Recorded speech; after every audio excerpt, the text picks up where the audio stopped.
Kembali lagi bersama saya Arin Septiani dengan NIM 4251805. Nah, di video kali ini saya akan mereview sedikit mengenai materi switching concept. Ada 3 pertanyaan yang akan saya coba jawab di video ini, dan pertanyaan pertama yaitu apa perbedaan dari routing table dan MAC address table. Jadi perbedaannya itu yang pertama dapat kita lihat pada layar tempat dia bekerja. Routing table itu dia bekerja pada layar 3, sedangkan MAC address table itu dia bekerja pada layar 2. Nah, berikutnya perbedaannya dapat kita lihat dari perangkat apa yang bekerja pada tabel. Nah, pada routing table itu perangkat yang bekerja adalah perangkat router, sedangkan pada MAC address table perangkat yang bekerja adalah perangkat yang berupa switch. Nah, kemudian perbedaan ketiga dari segi isi. Isi dari routing table itu berupa IP address, sedangkan isi dari MAC address table itu berupa MAC address dan port yang akan dilalui frame.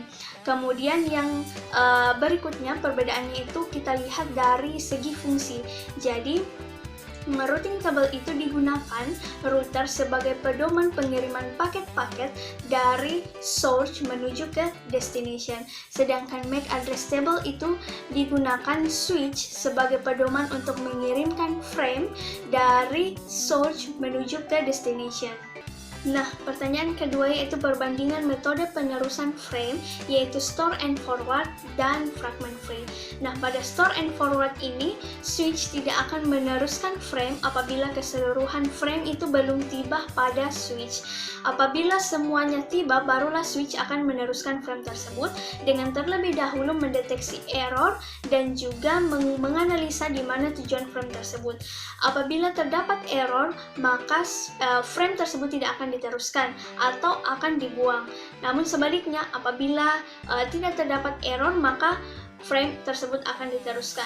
Nah, pada fragment free itu dia akan langsung mengirimkan 64 byte pertama yang tiba pada switch. Kenapa harus 64 byte pertama? Karena kesalahan itu sering terjadi pada 64 byte pertama. Pada 64 byte tersebut dia kemudian akan memeriksa error untuk memastikan belum ada tabrakan yang terjadi sebelum dia meneruskan frame.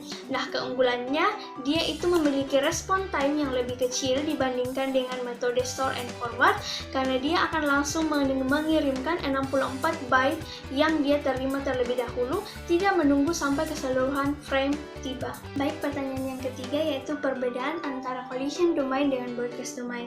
Jadi pada collision domain itu frame dapat bertabrakan karena datanya itu dapat dikirimkan pada waktu yang bersamaan.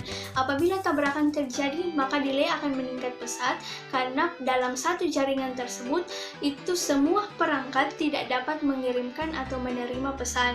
Nah, collision domain ini dapat diblok oleh 2 perangkat yaitu switch dan router. Apabila kita memasang switch atau router, maka area collision domain itu dapat diperkecil atau dibagi menjadi beberapa area. Satu area itu adalah yang satu port dengan switch atau router.